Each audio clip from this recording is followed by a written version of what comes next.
silahkan melaksanakan ibadah online yang akan di-share di channel YouTube PKI Batu Selatan.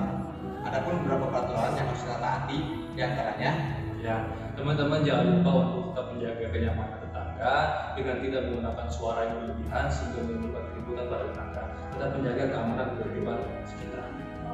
yang kedua, diusahakan selama prosesi ibadah kita tidak boleh makan dan minum ya. Nah, dan jangan lupa untuk teman-teman walaupun ibadah di rumah tetap khusyuk dan tetap fokus pada Tuhan dalam melaksanakan ibadah.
Di dalam nama Allah Bapa dan nama anaknya Tuhan Yesus Kristus dan nama Roh Kudus yang menciptakan langit dan bumi, kasih karunia dan damai sejahtera menyertai kita sekalian.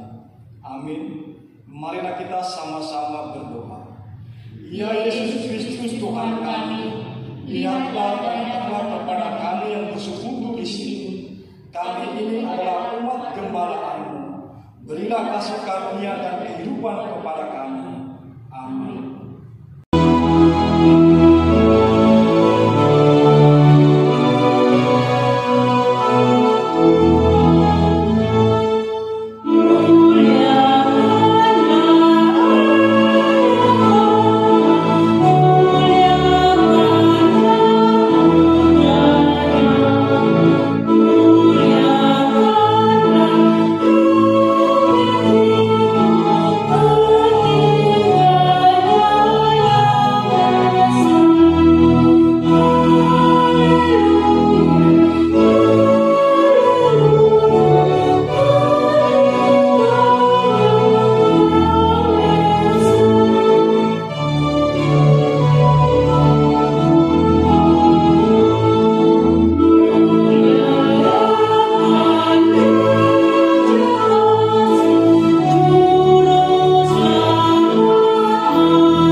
Dan dunia ini sedang lenyap dengan keinginannya.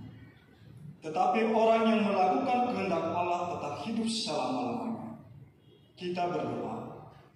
Ya Tuhan yang Maha Kuasa, Allah Bapa kami, kami telah berhimpun pada hari yang Engkau kuduskan ini.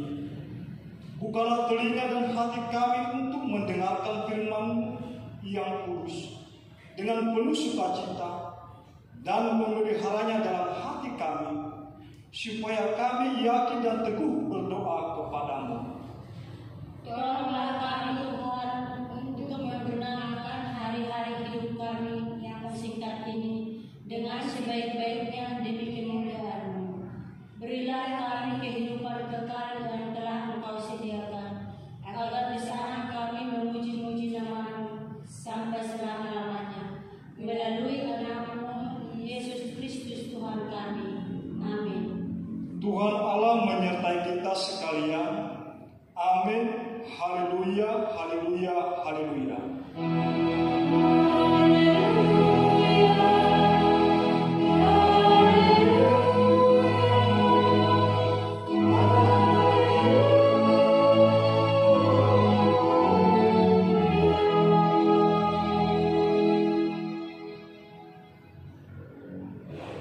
Firman Tuhan pengganti ke-10 kita Tuhan tertulis dalam kitab 1 Timotius 6 mulai dari ayat 6 sampai dengan ayat 7. Demikianlah firman Tuhan. Memang ibadah itu kalau disertai rasa cukup memberi keuntungan besar, sebab kita tidak membawa sesuatu ke dalam dunia dan kita pun tidak dapat membawa apa-apa keluar. Marilah kita bersama-sama berdoa, memohon kekuatan kepada Tuhan. Ya Tuhan, berilah kami kekuatan untuk menuruti firman-Mu. Amin.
Marilah kita mengaku dosa dan memohon pengampunan dari Tuhan.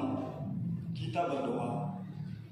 Ya Tuhan Allah, Bapa kami yang di surga, Engkau yang mengampuni dosa kami orang-orang yang hina ini, melalui Anak-Mu yang Kau kasihi, Yesus Kristus Tuhan kami. Kasihanilah kami, orang-orang yang menyesali dosa di hadapan-Mu. Materaikanlah ke dalam hati kami pengampunan yang telah Engkau perbuat bagi kami. Berilah Roh Kudus-Mu untuk meneguhkan iman percaya kami akan kasih setia-Mu. Tolong dan kuatkanlah kami untuk melawan dosa dan godaan dunia ini, supaya dengan tulus dan ikhlas kami dapat menyerahkan tubuh, jiwa dan roh kami menjadi persembahan kudus kepada-Mu melalui anak-Mu Yesus Kristus Tuhan kami. Amin. Dengarkanlah janji Tuhan tentang pengampunan dosa kita. Sebab biarpun gunung-gunung beranjak dan bukit-bukit bergoyang, tetapi kasih setiaku tidak beranjak daripadamu, dan perjanjian damaiku tidak akan bergoyang. Firman Tuhan yang mengasihi engkau. Kemuliaan bagi Allah di tempat yang maha tinggi. Amin.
Marilah kita baca secara responsoria nats epistol yang tertulis dalam kitab Amsal 22 mulai dari ayat 22 sampai dengan ayat 29.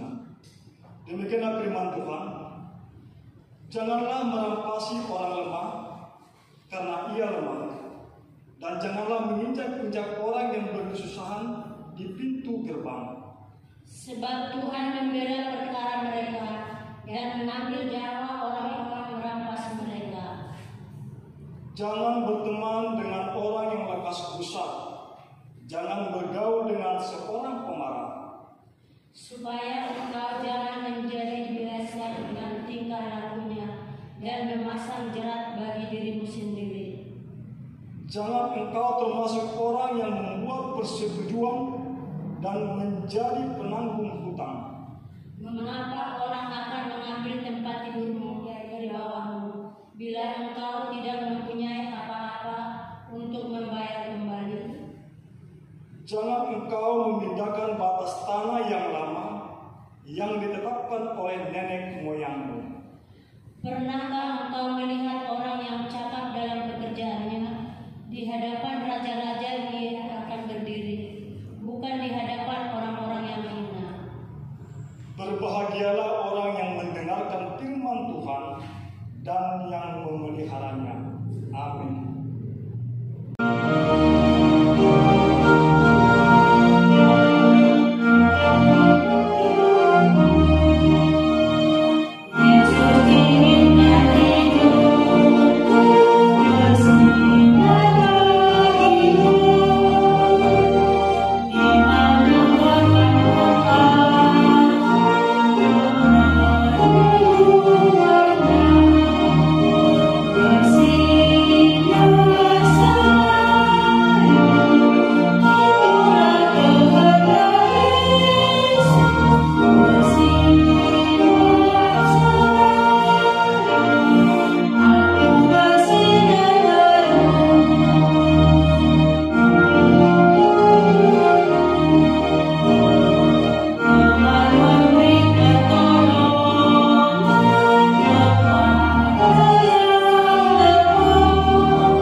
Marilah kita mengucapkan pengakuan iman kita.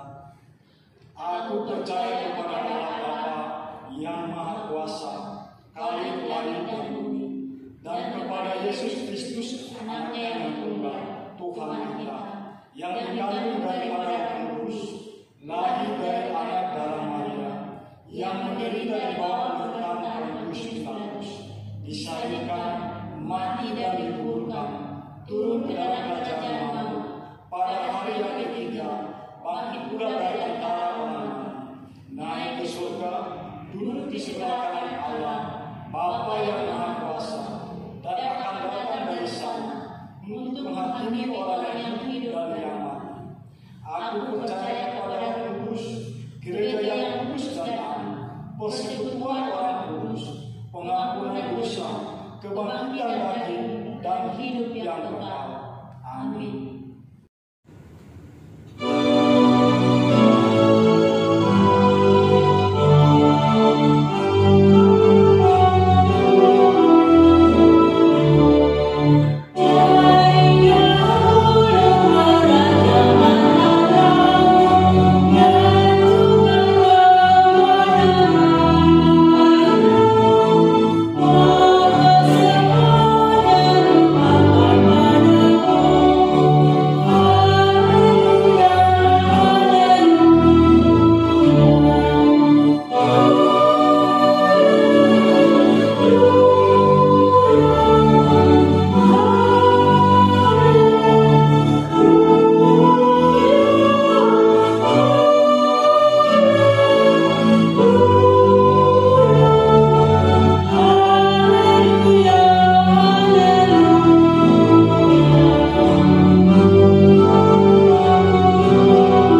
Mari kita bersatu dalam doa.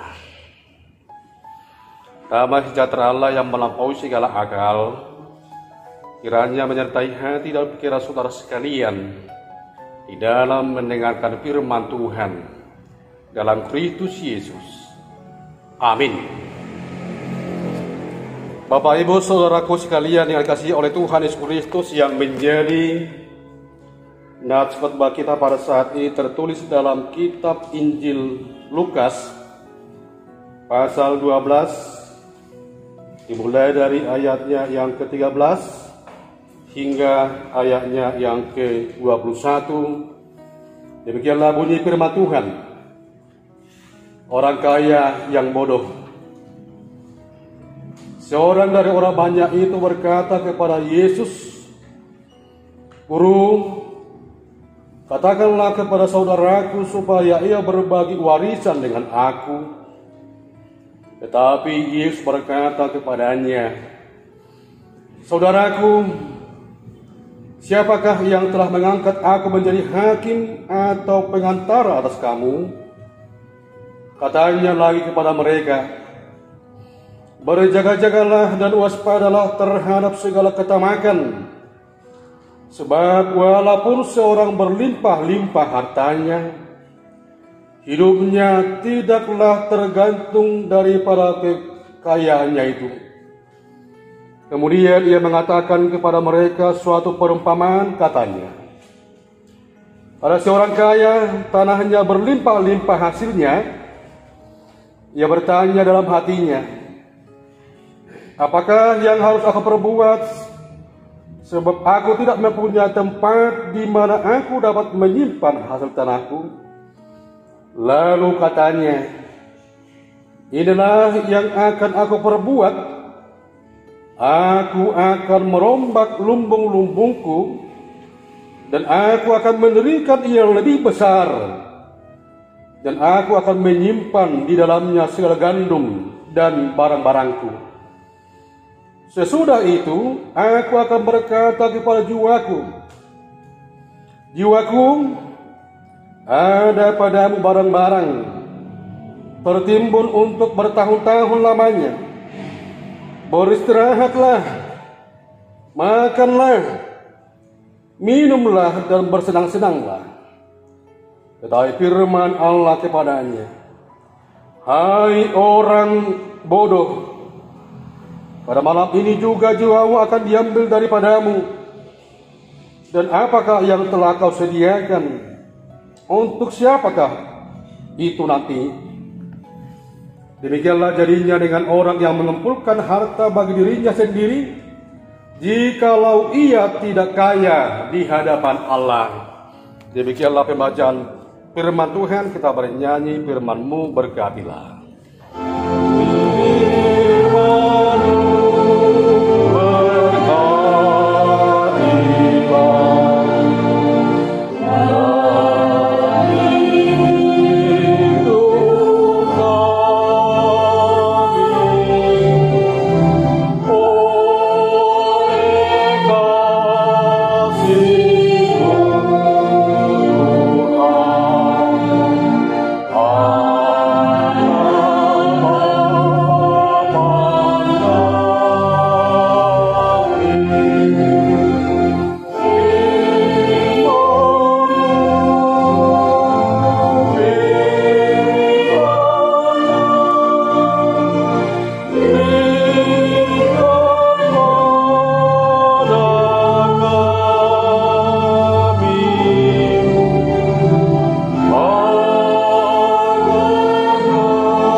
Shalom dan selamat hari Minggu buat kita semuanya. Shalom.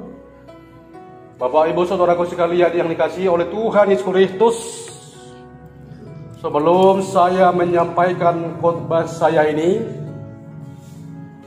saya terlebih dahulu mengucapkan banyak terima kasih kepada seluruh yang mendukung acara proses pembuatan YouTube ini, mulai dari majelis jemaat, parhalaro atau sintua,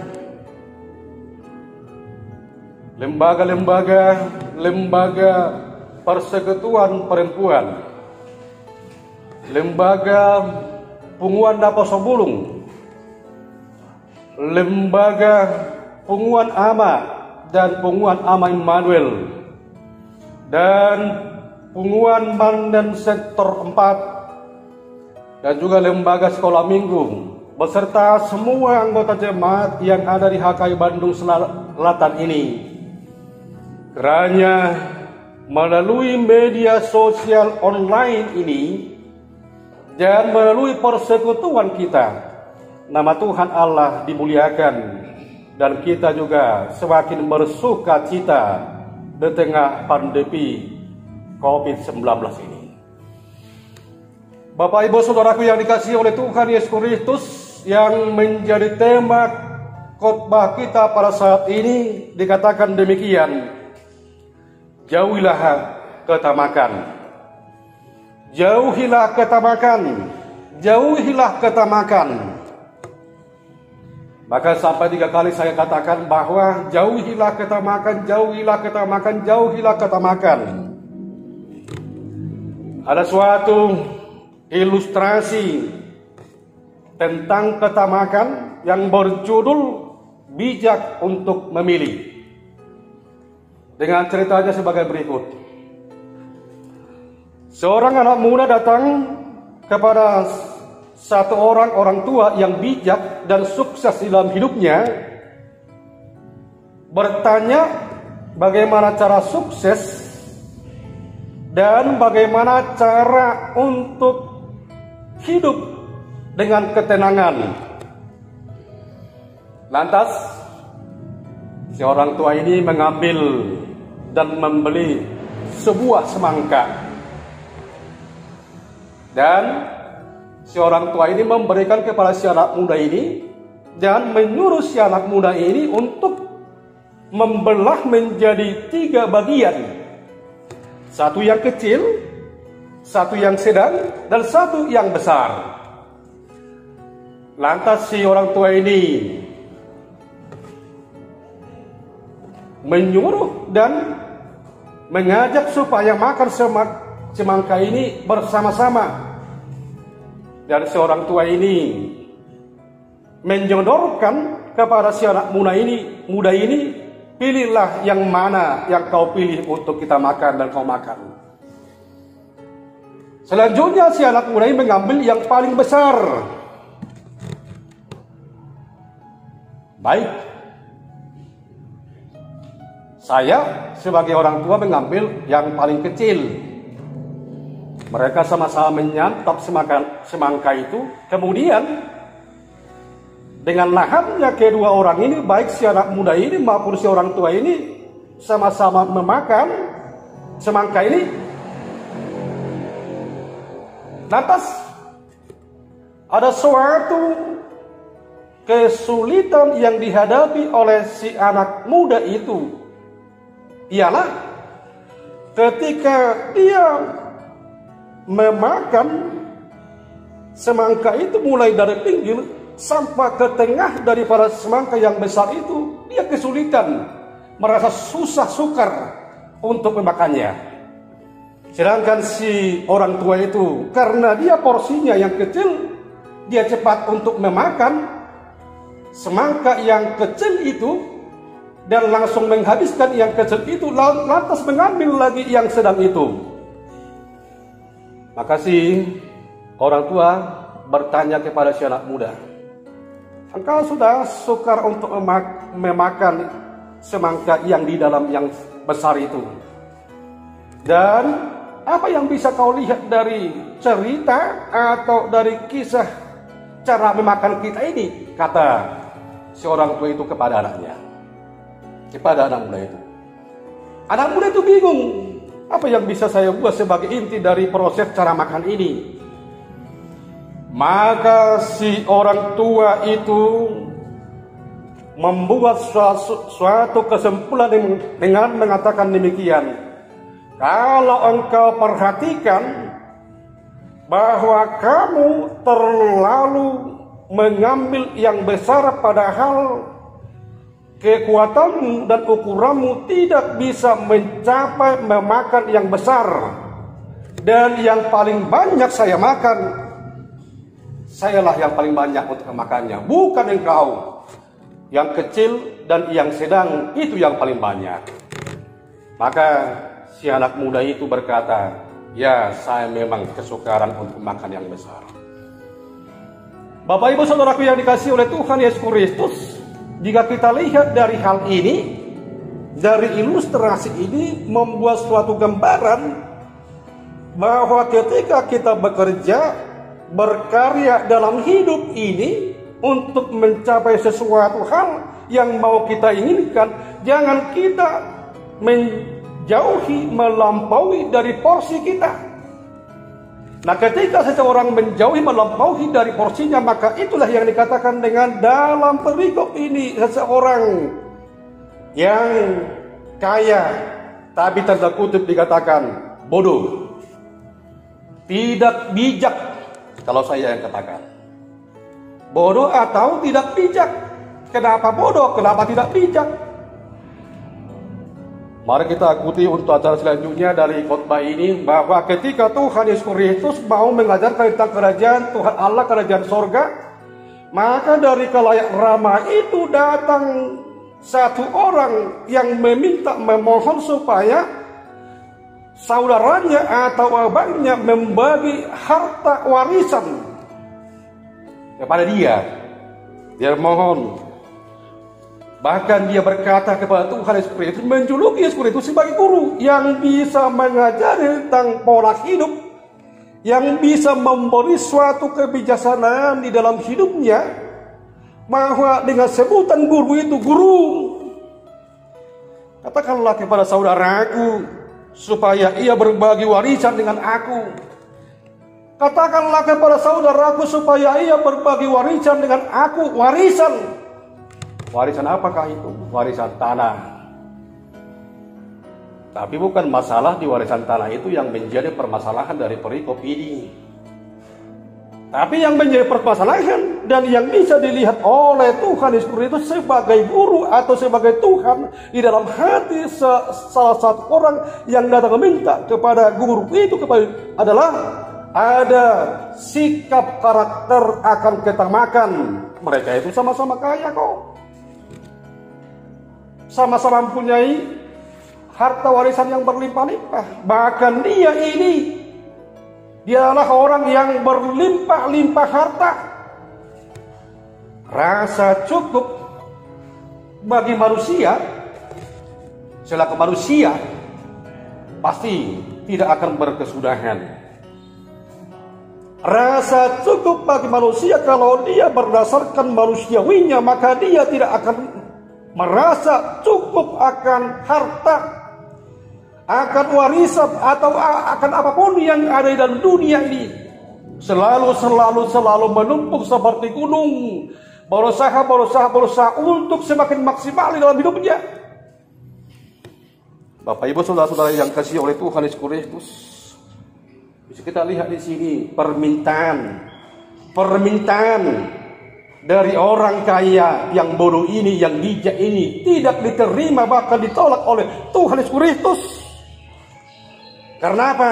Yesus tahu bahwa bukan motivasi akan yang ada dalam hidup, akan kekayaan, akan kebutuhan hidupnya yang selalu ditonjolkan dalam perikop ini, tapi ada sikap akan ketamakan akan harta warisan. Bisa dikatakan dan diumpamakan seperti seseorang yang meminum air laut, semakin diminum akan semakin haus. Itulah sifat daripada ketamakan, itulah sifat daripada orang manusiawi yang selalu menonjolkan hasratnya, sikapnya, tujuannya, ambisinya untuk mencapai dunia ini. Istilah ketamakan dijelaskan melalui perumpamaan tentang orang kaya yang bodoh. Ini merupakan suatu hal kejadian yang sangat ironis, yang sangat mengerikan, dan juga serba walaupun ngeri, ironis, serta juga lucu. Kenapa? Kalau orang kaya itu biasanya adalah orang pintar dan orang bijak. Tetapi di sini dikatakan bahwa dia orang kaya sekaligus juga bodoh. Dia orang kaya sekaligus sudah tidak bijak. Kita mungkin mengerti dari manakah kekayaannya itu. Apakah memang dari usahanya atau dari hasilnya atau hanya sebagai dia kaya karena warisan-warisan yang telah diberikan oleh orang tuanya bagi dia. Maka ada 3 hal yang bisa kita lihat di sini. Kenapa dia dikatakan tidak bijak? Kenapa dia dikatakan bodoh? Yang pertama adalah karena ia menempatkan kekayaan sebagai tujuan hidup. Karena dia menempatkan harta duniawi ini menjadi tujuan hidupnya dalam hidupnya. Orang ini memiliki kekayaan, yaitu tanah yang berlimpah-limpah, lumbung untuk menyimpan hasil panennya ditambahkannya.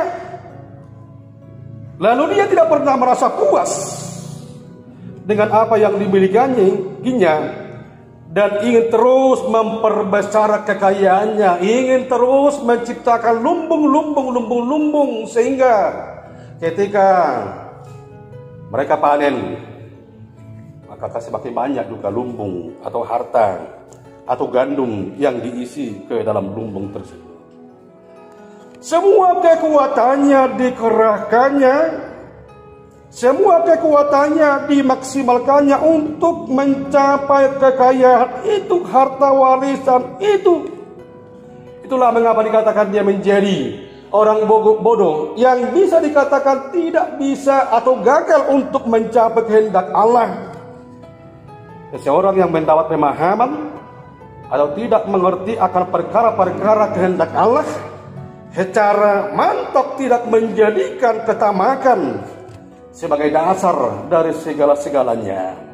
Jadi tujuan hidupnya tidak ada lagi sukacita yang telah diberikan oleh Tuhan Allah, tetapi dia hanya mempunyai tujuan untuk bersenang-senang sesuai dengan harta, sesuai dengan warisan yang berlimpah-limpah dalam hidupnya. Yang kedua adalah karena dia mengandalkan kekayaan untuk memperoleh kebahagiaan. Dia mengandalkan harta warisan untuk memperoleh kebahagiaan. Bapak Ibu saudara yang kasih oleh Tuhan Yesus Kristus, dia menyapa dirinya, dia menyapa jiwanya, jiwaku. Kalau sudah nanti panennya, maka saya juga akan membuat lumbung-lumbung, supaya lumbung-lumbung ini terisi penuh dengan gandum, terisi penuh dengan harta, terisi penuh dengan hal-hal yang kudapat. Maka ini merupakan suatu kebahagiaan yang didapatnya.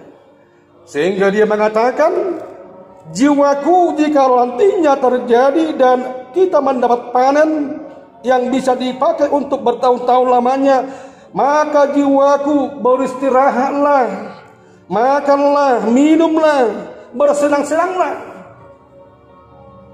Bahagia dia oleh karena warisannya, tetapi di balik itu dia tidak bahagia oleh karena Tuhan juga akan mencabut kebahagiaan itu dari dia. Selaku orang Kristen dalam hidup kita, bahwa kebahagiaan itu adalah sesuatu yang tidak hanya dicapai oleh berkat Tuhan itu, tetapi kebahagiaan itu bisa dicapai dan selalu dicapai oleh karena Tuhan Allah memberi kebahagiaan itu. Berbahagialah dengan ucapan-ucapan bahagia, khotbah di bukit yang telah diberikan oleh Tuhan Yesus Kristus. Berbahagialah karena engkau miskin rohani. Berbahagialah karena engkau telah menjalankan tentang kebenaran. Berbahagialah.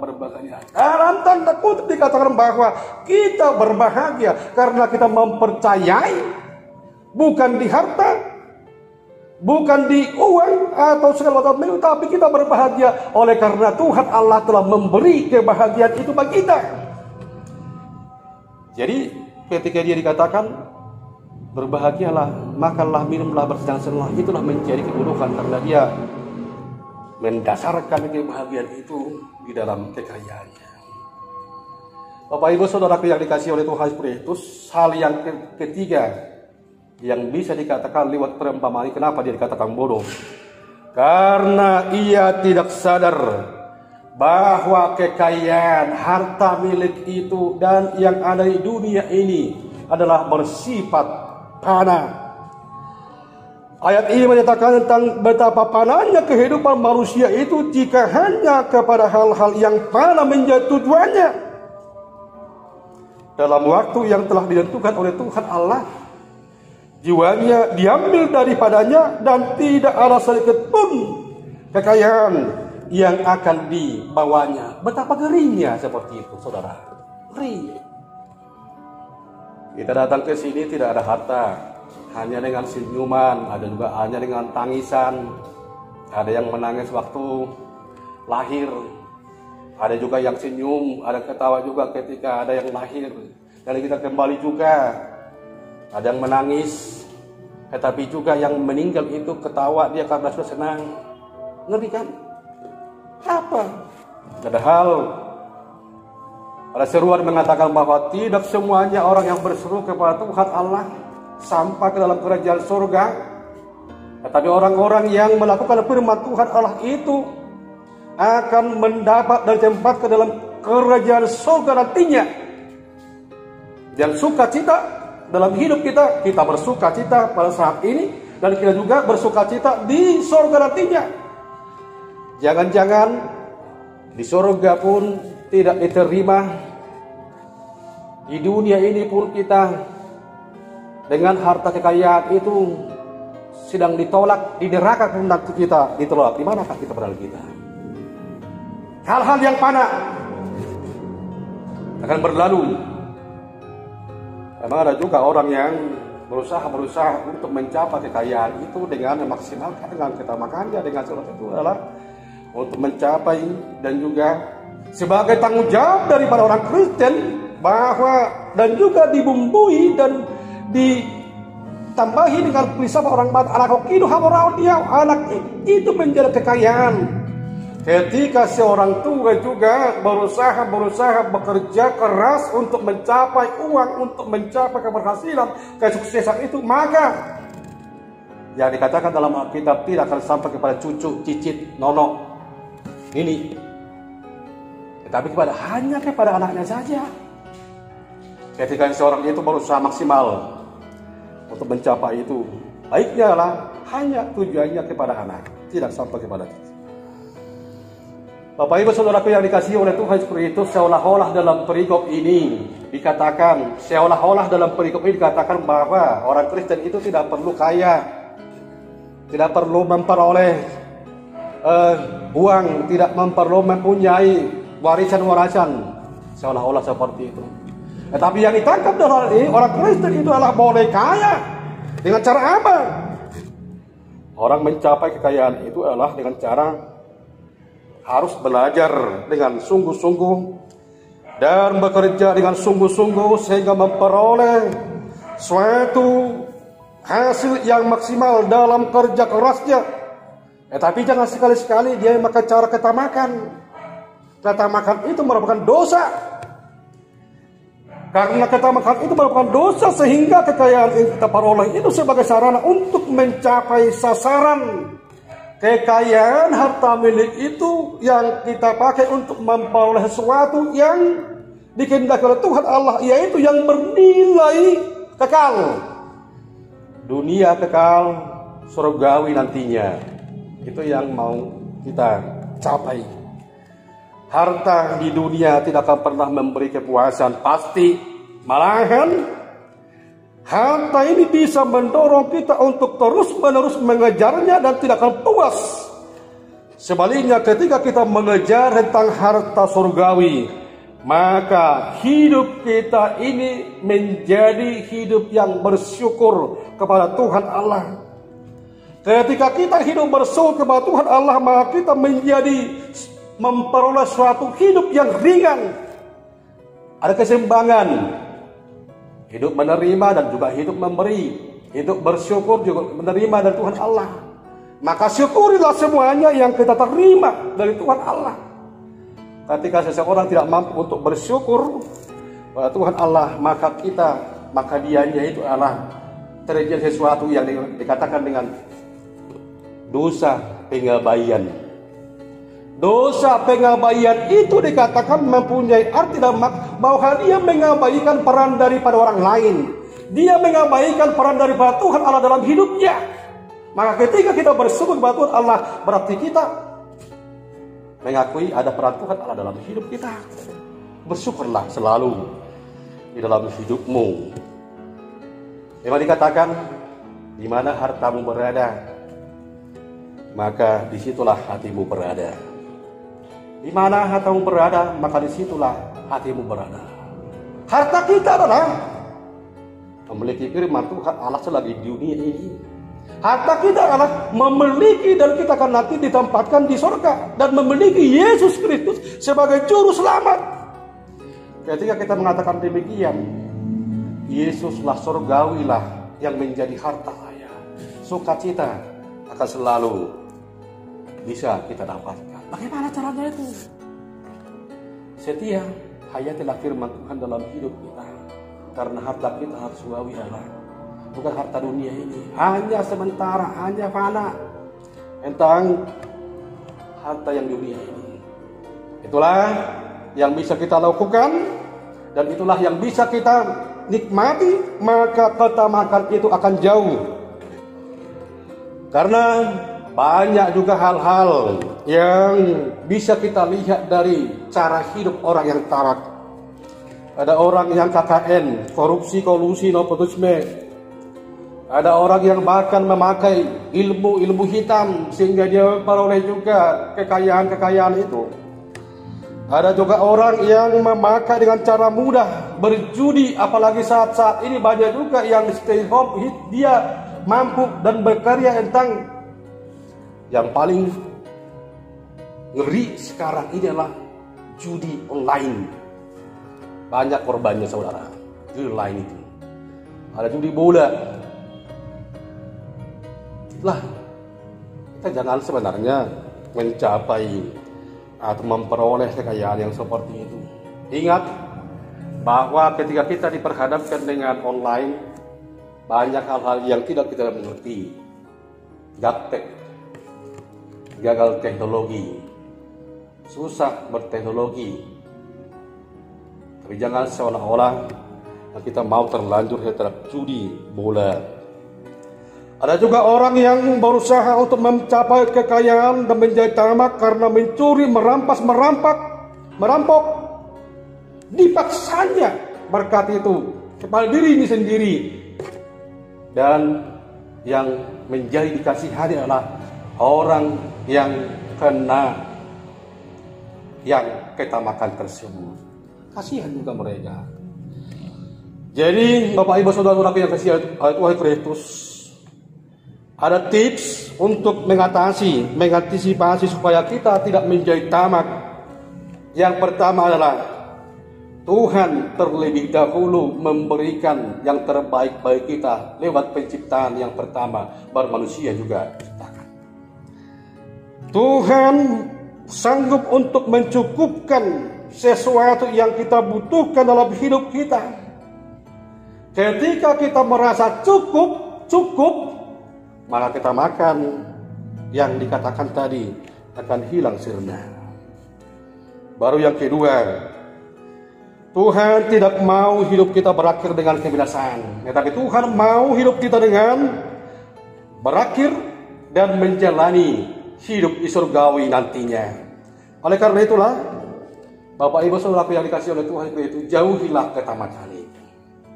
Jauhilah kelomaan itu. Jauhilah kerakusan itu. Nanti semuanya menjadi sukacita. Orang lain sudah mendapat berkat dan Tuhan juga sudah berbagi-bagi. Ini samamu, ini samamu, ini samaku, dan ini untukmu. Semuanya itu kita berbagi sesuai dengan kemampuan kita. Dan ketika juga Tuhan membagi-bagi berkat itu, maka di situ juga ada orang yang bisa menikmati, menjadi suatu seni kehidupan dalam hidupnya. Dia mengatakan, walaupun si anu itu, walaupun bapak itu yang seperti ini hidupnya taraf menengah ke atas, walaupun bapak itu taraf hidupnya menengah ke bawah, atau juga dikatakan kaya dan miskin, maka dia menikmati, oh Tuhan Allah telah memberi yang terbaik dan sesuai dengan kemampuannya, sesuai dengan doanya juga di dalam hidupnya. Itulah dia, itulah Tuhan Allah berperan dalam hidupnya. Maka Bapak Ibu Saudara yang dikasih oleh Tuhan Kristus, terlebih pada saat ini banyak juga yang bisa kita lihat menjadi sifat kita makan daripada manusia di dunia ini. Kalau kita lihat dan kalau kita dengarkan tentang pembagian daripada baraknya dana sosial diakonia daripada gereja-gereja, kenapa sama mereka itu sama-sama dengan kami? Kenapa mereka itu mendapat padahal kami? Kenapa mereka itu mendapatkan padahal kami tidak mendapat? Banyak seperti itu. Dan ada juga orang-orang yang tidak mau mendapatkan karena prinsipnya lah lebih baik saya memberi daripada menerima. Itu prinsip dan iman. Dan itu juga sesuatu yang bisa diterima oleh iman kepercayaan kita.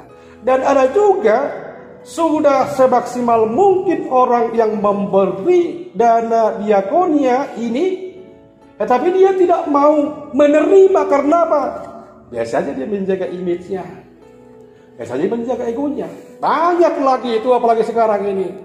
Tetapi dalam hal ini janganlah kita tamak, walaupun banyak juga sumber dana berupa dana sosial dari orang lain itu.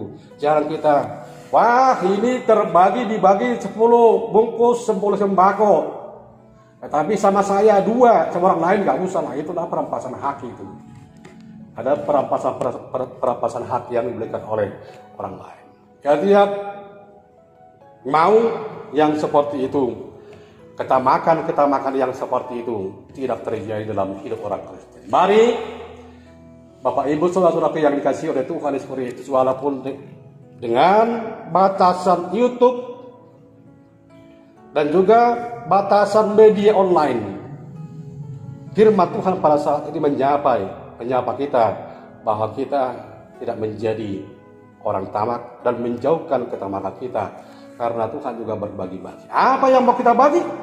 Apa yang mau kita beri? Tentunya ada subsidi silang. Subsidi silang yang dimaksud di sini ada juga yang memberi. Orang yang memberi itu adalah orang yang mampu untuk bersyukur dan juga membagikan. Orang yang menerima itu adalah orang yang masih perlu bantuan kebahagiaannya.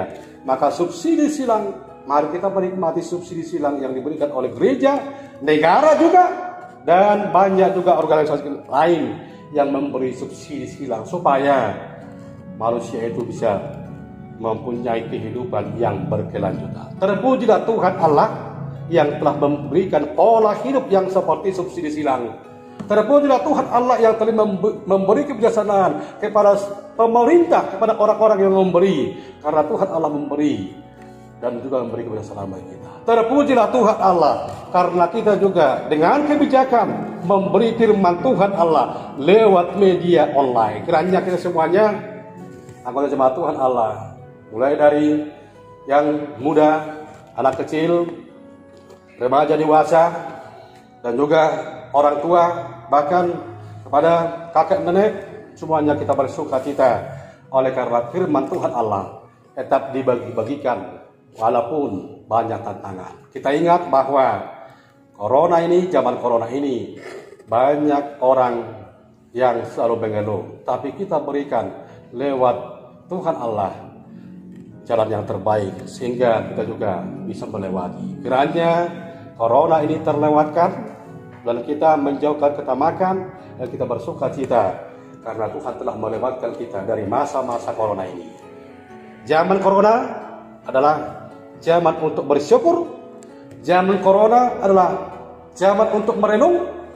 Zaman corona adalah zaman untuk melihat betapa berkuasanya Tuhan Allah itu di dalam kemuliaan dan juga dunia ini. Tuhan Allah menyertai kita hari ini dan sampai selanjutnya. Amin. Kita bernyanyi firman-Mu, berkatilah.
Bersatu dalam doa. Kembali kami ya Tuhan mengucap syukur atas berkat Tuhan Allah. Tuhan Allah memakai hamba-Mu ini untuk menabur firman Tuhan bagi anggota jemaat Tuhan yang ada di HKI Bandung Selatan ini. Firman Tuhan mengatakan supaya kami semuanya mau dan bertekad untuk menjauhi kota makan. Tetapi di balik semua yang akan kami lakukan, kami akan bersungguh-sungguh dan bekerja keras untuk mencapai berkat yang akan Tuhan berikan bagi hidup kami. Oleh karena itu Tuhan, bantu kami, tolong kami, sehingga dalam situasi pandemi corona ini, zaman corona ini, kami juga akan memperoleh kebijaksanaan. Kami akan memperoleh rasa syukur dan sukacita yang daripada Tuhan Allah. Sehingga banyak hal yang akan kami lakukan dan akan kami capai. Tetapi semuanya Tuhan tergantung kepada kehendak Tuhan dalam hidup kami. Berilah kami kebijaksanaan. Berilah kami kenyamanan. Berilah kami hidup yang bersukacita.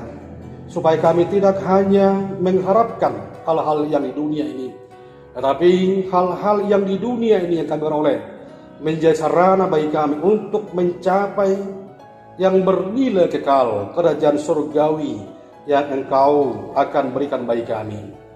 Itu Tuhan harapan kami, itulah Tuhan doa kami. Kami yakin dan percaya bahwa Tuhan akan melewatkan kami dari masa-masa pandemi corona ini dalam keadaan sukacita dan kesehatan yang daripada Tuhan Allah. Ya Tuhan, inilah doa kami yang kami sampaikan kepadamu melalui anak-Mu Yesus Kristus Tuhan kami. Kami berdoa dan mengucap syukur. Amin.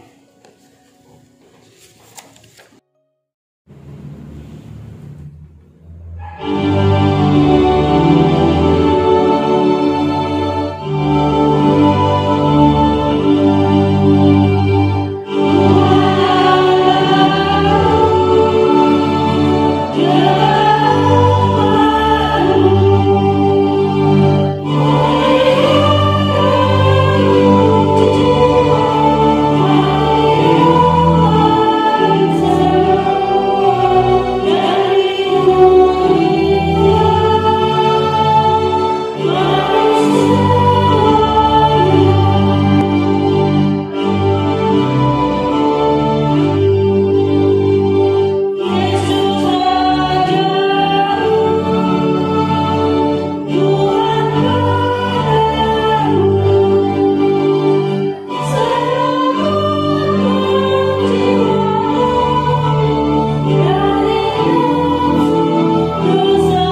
Shalom Bapak Ibu, saudara-saudariku.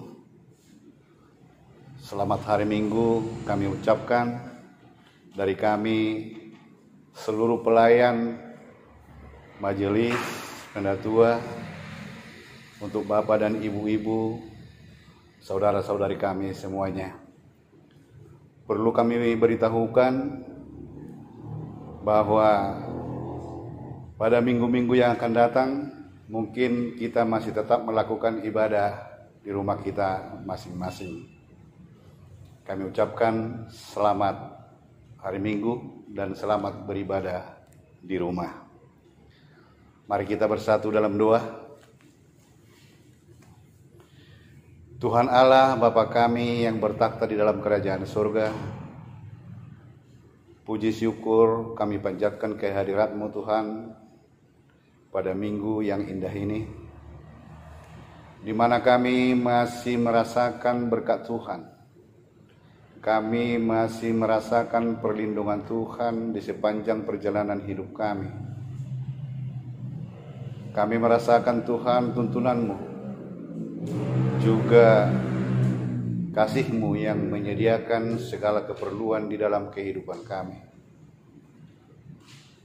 Dan pada saat ini juga Tuhan, di hari Minggu yang indah ini, kami masih merasakan penyertaan Tuhan memberikan dan mengizinkan kami memakai waktu ini untuk melakukan ibadah di dalam gereja-Mu untuk memuliakan nama-Mu yang kudus. Pada saat ini juga Tuhan, kami telah mendengar firman-Mu yang disampaikan oleh hamba-Mu. Berkatilah firman-Mu Bapa di dalam kehidupan kami. Ajari kami untuk melakukannya di setiap perjalanan hidup kami.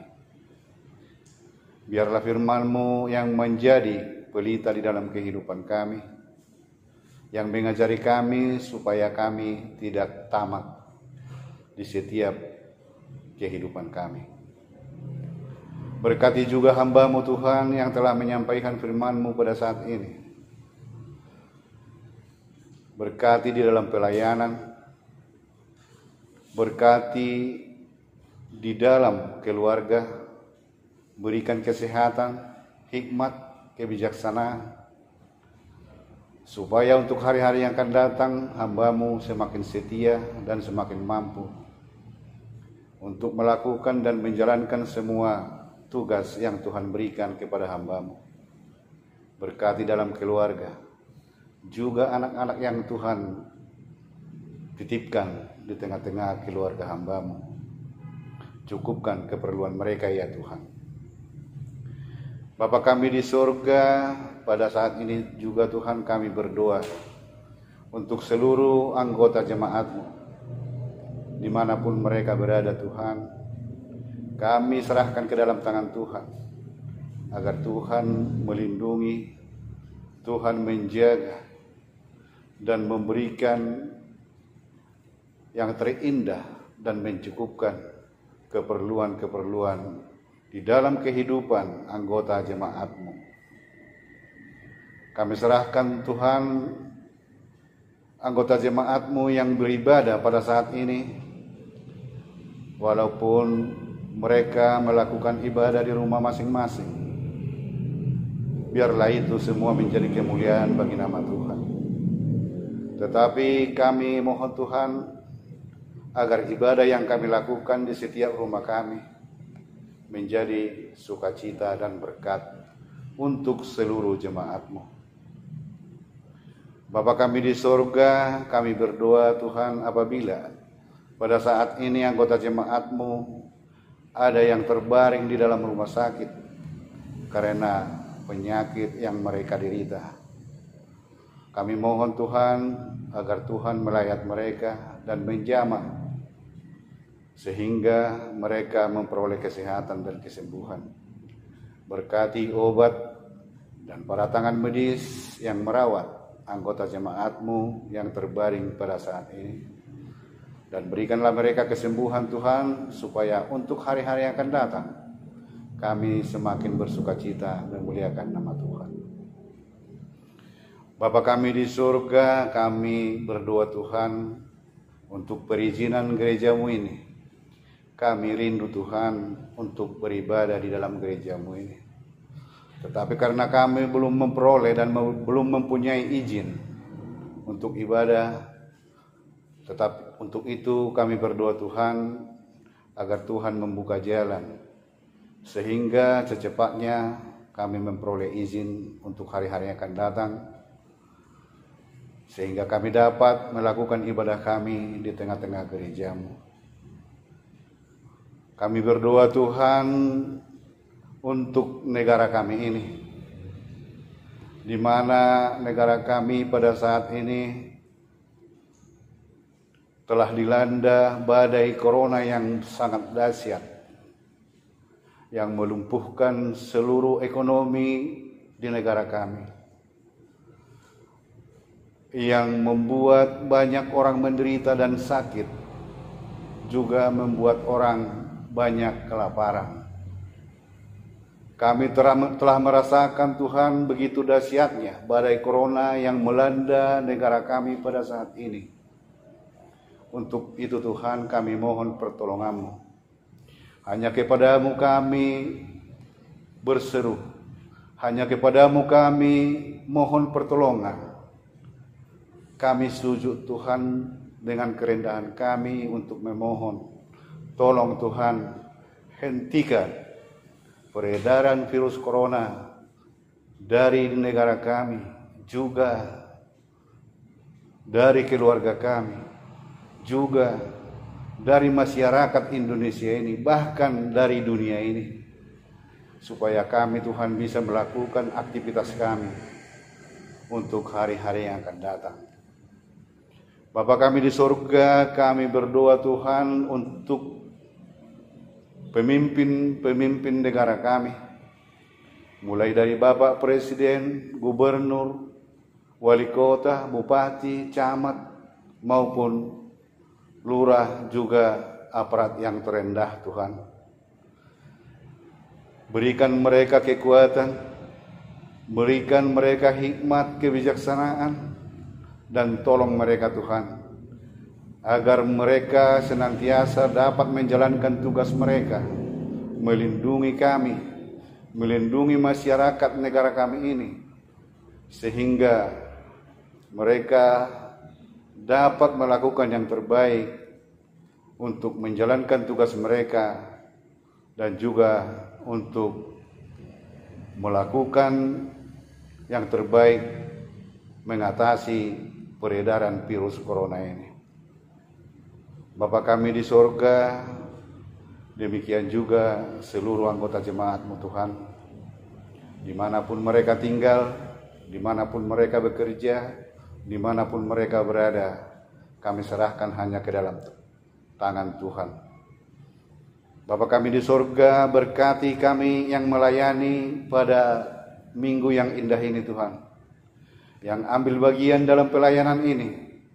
Biarlah Tuhan yang memberikan yang terindah dan yang terbaik bagi kami, mulai dari Bapak Pendeta kami, juga song leader, baik pemain musik, baik muda-mudi gerejamu ini yang ambil bagian di dalam pelayanan ini. Biarlah Tuhan yang memberkati kami, yang memberikan kami hikmat, sehingga kami masih boleh untuk melaksanakan pelayanan-pelayanan di gerejamu untuk hari-hari yang akan datang. Terima kasih Bapa, kami serahkan perjalanan hidup kami kepada tangan-Mu untuk hari-hari akan datang. Biarlah Tuhan yang senantiasa menuntun, membimbing kami untuk melakukan setiap aktivitas kami. Biarlah hidup kami seluruhnya kami serahkan ke dalam tangan Tuhan. Tuhanlah yang melakukan yang terbaik kepada seluruh anggota jemaat-Mu untuk hari-hari akan datang. Pada saat ini juga Tuhan, ibadah kami telah berakhir. Kami serahkan hanya ke dalam tangan-Mu. Jikalau kami meninggalkan tempat ini, kami akan pulang menuju tempat kami masing-masing. Biarlah Tuhan yang menyertai kami, sehingga kami bisa tiba di tempat kami di dalam damai dan sukacita daripada Tuhan. Ampuni segala dosa dan pelanggaran kami ya Tuhan, agar kami layak di hadapan-Mu untuk menerima berkat yang akan Tuhan berikan kepada kami. Hanya di dalam nama anak-Mu Tuhan Yesus Kristus Juru Selamat kami berdoa. Amin.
Marilah kita berdoa untuk menyampaikan persembahan kita kepada Tuhan.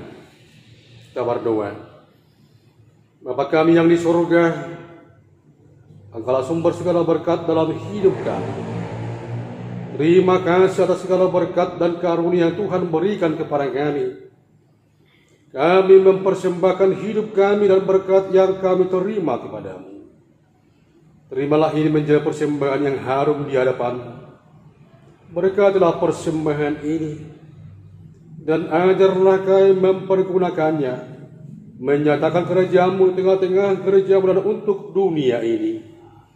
Bukalah hati kami dan pikiran kami, agar senantiasa bersuka cita untuk memberikan persembahan kudus demi kemuliaan nama-Mu. Amin. Ya Tuhan Allah kami, Allah Tritunggal, awal dan akhir dari segala yang ada. Engkaulah sumber segala sesuatu dan yang mengatur segala sesuatu. Kami berterima kasih kepada-Mu, karena Engkau telah menyatakan diri melalui Yesus Kristus dan Roh Kudus. Kami mohon kepada-Mu, berilah kekuatan, hikmat dan Roh-Mu membimbing, mengajar, melindungi dan menunjukkan jalan yang akan kami lalui, agar kami mengenal Engkau dengan benar dan kami beroleh kehidupan kekal. Teguhkanlah iman kami, agar kami menang melawan musuh-musuh kami selama hidup di dunia ini. Tolonglah kami senantiasa agar semua rencana dan pelayanan gereja-Mu serta pekerjaan kami menjadi puji-pujian dan kemuliaan bagi nama-Mu yang kudus. Ya Allah Bapa, Anak dan Roh Kudus. Amin. Marilah kita bersama-sama mengucapkan doa Bapa kami. Bapa kami yang di surga, dikuduskanlah nama-Mu, datanglah kerajaan-Mu, jadilah kehendak-Mu di bumi seperti di surga. Berilah kami pada hari ini makanan kami yang secukupnya, dan ampunilah kami akan kesalahan kami, seperti kami juga mengampuni orang yang bersalah kepada kami. Dan janganlah bawa kami dalam pencobaan, tetapi lepaskanlah kami daripada yang jahat, karena Engkaulah yang punya kerajaan dan kuasa dan kemuliaan sampai selama-lamanya. Amin. Pulanglah dengan sukacita, terimalah berkat Tuhan Allah. Tuhan memberkati engkau dalam melindungi engkau. Tuhan menyinari engkau dengan wajahnya dan memberi engkau kasih karunia. Tuhan menghadapkan wajahnya kepadamu dan memberi engkau damai sejahtera. Amin.